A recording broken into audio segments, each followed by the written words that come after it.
continue. So my name is Astrid. I was born in the Netherlands.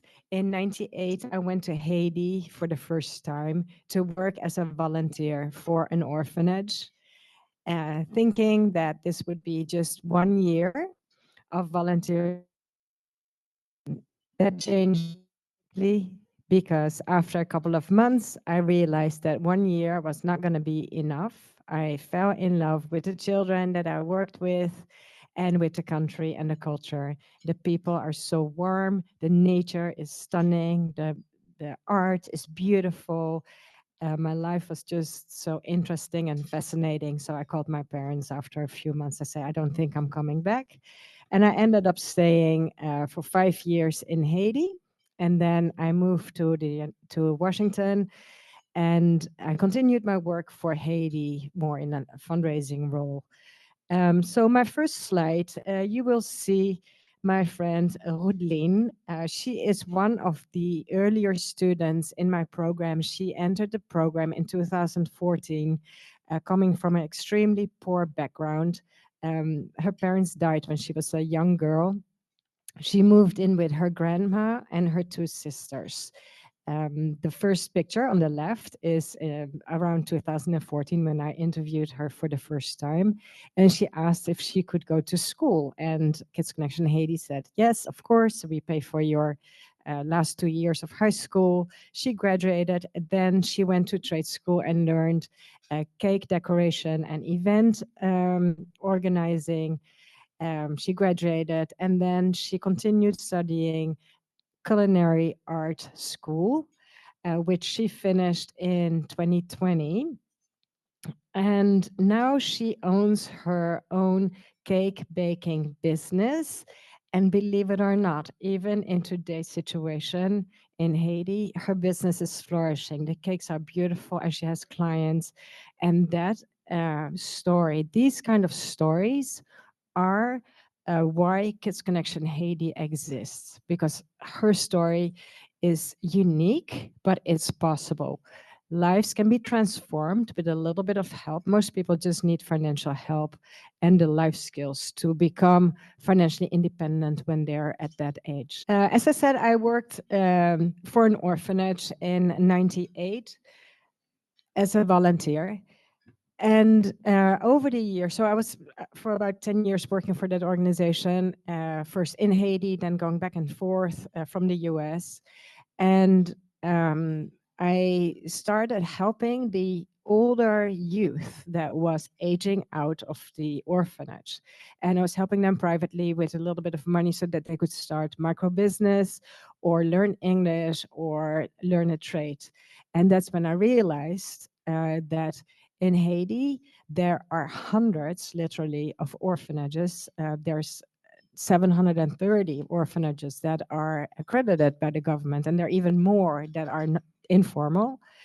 But at that time, in 2009, there was no organization that was focusing on post-orphanage services. But what I saw was that a lot of kids were not ready to live alone because they didn't have a diploma, they didn't have a network, many didn't even have a home. So those kids that I was helping personally became the inspiration to start Kids Connection Haiti. Why did I start this? Because a lot of people see Haiti as a hopeless situation. But imagine you're 18 years old, you don't have a home, you don't have relatives, you don't have a diploma, no work experience, no network. What would you do? Imagine that. And that's just a question that I cannot stop thinking about because I come from a stable family. My parents have always supported me. Thanks to my parents, I was able to go through college. They've always had my back. Even when I went through difficult periods, I could always go back home and they would be there for me. And I think most of the youth in the Western world grows up like that. But the kids that I work with in Haiti, they don't have that stable, safe, and supportive environment. Most don't have parents. Um, Everybody comes from poverty. And so when they are at that age, when they're expected to be independent, they're really not ready because they have not been well prepared. But our mission statement is to empower at-risk young adults in Haiti to become contributing and members of society and financially independent through education, life skills, career development, and mentorship.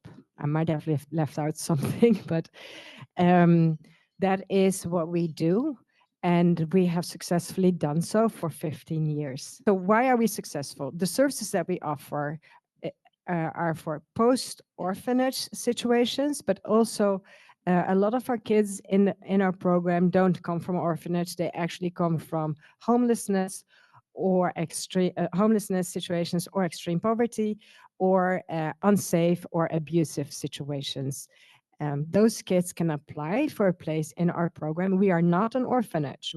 We don't because they're young adults, so everybody lives independently.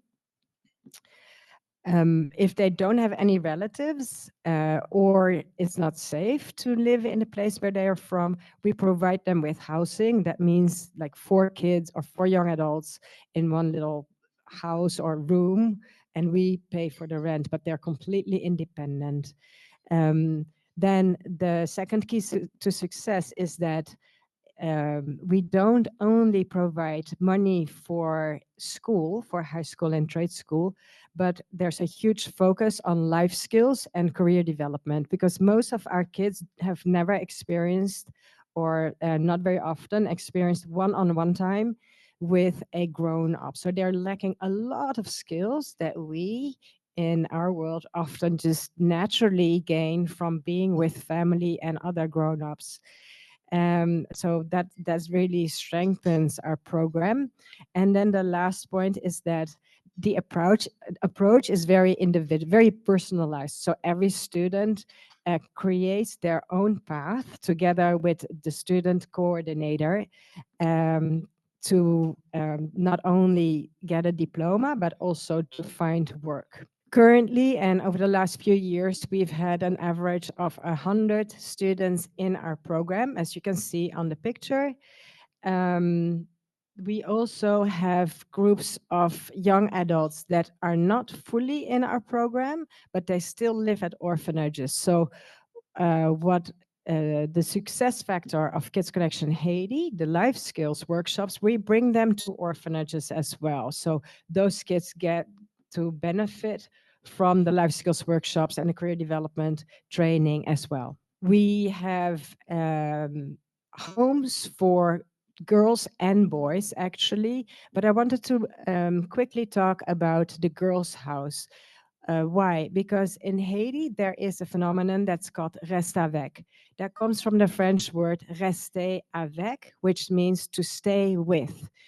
Basically, that means when you are a reste avec, it means you're a child slave. And this is a very common practice in Haiti. What happens is that children from poor families are adopted by wealthier families, not necessarily rich families, but a little bit wealthier. And the poor family thinks that this wealthier family will take care of the child by offering education and meals and a bed. And that is not the case. Those children are taken from the hands of the poor family and they're basically used as slaves. They get to do the heavy and the dirty work, and they're always mentally, physically, and often sexually abused. It's a horrible situation, and it happens way too often in Haiti, and it's very difficult for the girls to get out. This also happens to boys, by the way. But it's hard to get out because they don't have any contact with their family. They don't have money. So where do you go? So if they get out of this situation, often with the help of an outsider, then they can come to us and be part of our program, live in the girls' house where they have, we have a psychologist and social worker, and they can just come to peace with their traumatic past, and they can finish high school and learn a trade. University is not for everybody, especially in Haiti, because university is tough anyway. And in Haiti, where the situation is so chaotic, so dangerous, and there's often no internet, no electricity, life is just much tougher. So we only send kids to university if they're academically very strong and that they if they have been very strong for the last few years at high school. We have a program called KCH STARS, Kids Connection Haiti, and STARS stands for Skills and Training to Achieve Real Success. And that is our program that we bring to the other places, to the orphanages. So we reach a much larger audience, and it's more cost effective for us to do it that way. So that's the kids that are not full time in our program. Microbusiness is also an interesting and important aspect of the program, especially in the current situation in Haiti. It's so hard to find paid employment. And so if a student comes with a decent, solid business plan, we help them start microbusiness, usually very, very small, because 60% of the micro businesses in Haiti, if they receive a little bit of funding, fail within the first 3 months. So we start very, very small.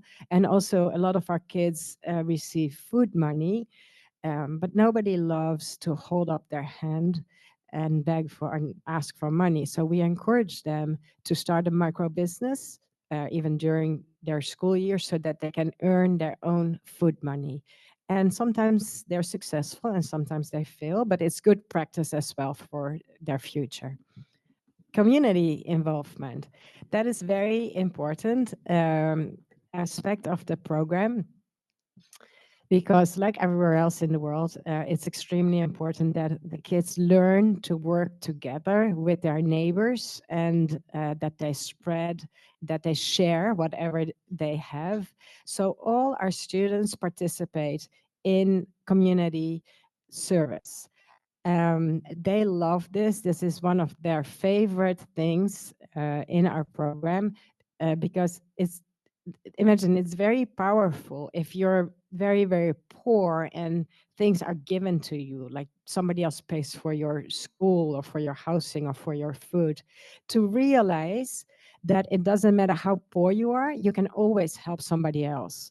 So that's very powerful for our students, and it's great for their self-confidence that they can actually help other people. And it's so simple because we all can do that. So we have good relationships with other organizations, with churches, with orphanages, with hospitals, where they for a day at least once a month, but of course only when the situation is safe.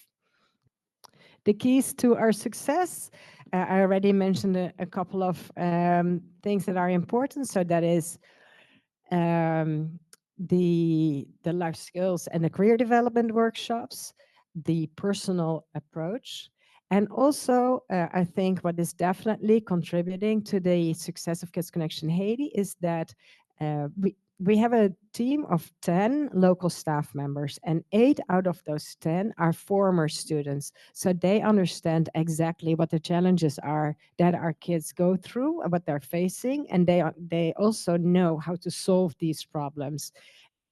And so I'm extremely pleased with our staff. They're doing an amazing job, and it shows because the program, the students do well. And when I say well, they don't become rich. You know, they might never have a or drive a car, but they can feed themselves and they can be financially independent when they leave. So that's super successful for the situation where they come from.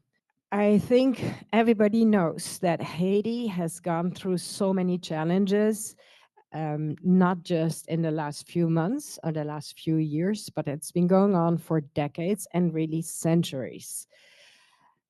Um, right now, it's a whole different crisis than 15 years ago after the earthquake, for example.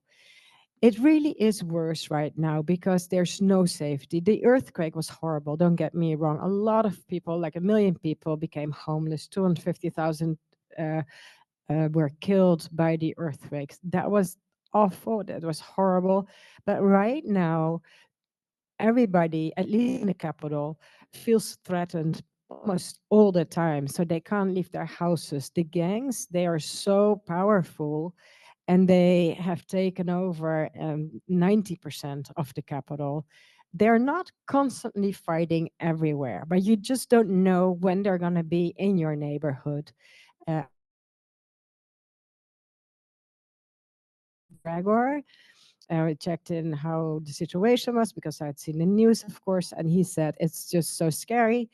Nobody can leave the house, but everybody is ready with their bags packed in case they have to flee. So that it's just very insecure. One of our students, he studies mechanics. His mom has severe dementia, and he's responsible for his mom and his two sisters. They all live together. And the end of October, their house was attacked. The little house, the little bit of possessions that they have, were all burned down to the ground by the gangs. They had to run, they had to flee. Um, they literally had just the clothes that they were wearing. They've been sleeping in a school since October 30. I did a little fundraiser for them. So we have money to pay the rent for 1 year, because in Haiti you pay for 1 year. But it's also very difficult right now to find a place because you don't know which area is safe. So right now they're still sleeping in a school. And this is just one family situation. But I know, like, over the past few days, 20,000 people left the capital because they were under attack by the gangs. That's how serious the situation is. I always love success stories, so I'm going to end with a story of Jesula. Jesula, it actually means Jesus is there. Jésus là in Creole, which is very cute. I met her when she was a child, early elementary school, at the orphanage where I was volunteering, and I noticed something about her. um, I knew Gisela came from extreme poverty. Her parents had died. She was with her grandmother on the street begging for food. That was her life until the age of 5, 6, something like that. Then her grandmother died, and she came to the orphanage. And that was around the time that I was there. And I saw her going through the trash cans and always trying to find food in the trash cans, because this little girl didn't know that at the orphanage she would get 3 meals a day and that she was safe and she didn't have to fight or protect her food. So fast forward, she was a good student. She finished elementary school and high school within the safe walls of the orphanage. And then she contacted me and asked if she could be part of Kids Connection Haiti because she wanted to study diplomacy. So we said yes. She was one of our first students. I think she came in 2010 or 2011. And she finished the National Academy for Diplomacy in Port-au-Prince. And right now she's working for an international organization in Haiti. And I just love this circle because to me it's perfectly round. You know, where she came from, poverty, other people took care of her. She found a safe home. She was encouraged and supported to study diplomacy. And now she's helping other people who come from the same situation as hers and empower them to create better lives. So again, this is why Kids Connection Haiti exists. And this is what keeps on, stories like this keep on inspiring me. So thank you all so much for your attention. I really appreciate it, and I would love to answer questions if there are any. Thank you so much. How do you yourself go to Haiti?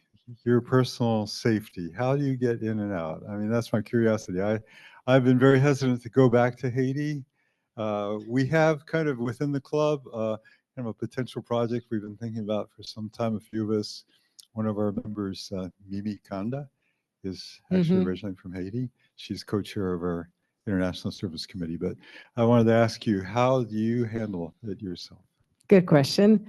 Um, and very true. It is too dangerous to travel to Haiti right now. I have not been to Haiti in 3 years, to my sadness. I miss it like crazy.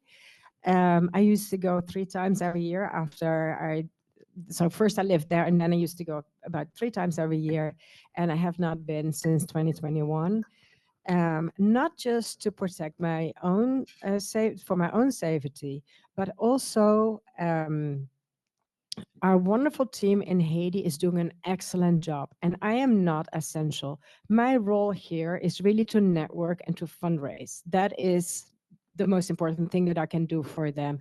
And if I go to Haiti, I will attract attention because people will immediately know that there's a foreigner, and then our staff will risk to become a target, because right now it's a little bit more under the radar. We don't have a big logo on the wall. All the students live by themselves, so it's just a local organization, and I think we want to keep it like that, because I could never forgive myself if I was there with one of my staff members and then they become the target of violence because of me. So sadly, I have not traveled there in a long time. Thank you so much for your presentation today. I am curious, how long is the average length of the program for one of these youth who is sort of aging out of the system and going out on their own? It depends very much on the person. We really work with the students. Some, very few, just need a 1-year trade school and they're pretty set to go. And most of them need much more attention and haven't even finished high school. So they enter the program when they're 18, between 18 and 25. So often they do 2 years, 1 or 2 or 3 years of high school, and then they choose a trade. And because of the situation, it's pretty common that the schools close or that they sometimes miss a half a year or a year of school. The average is 3.5 years.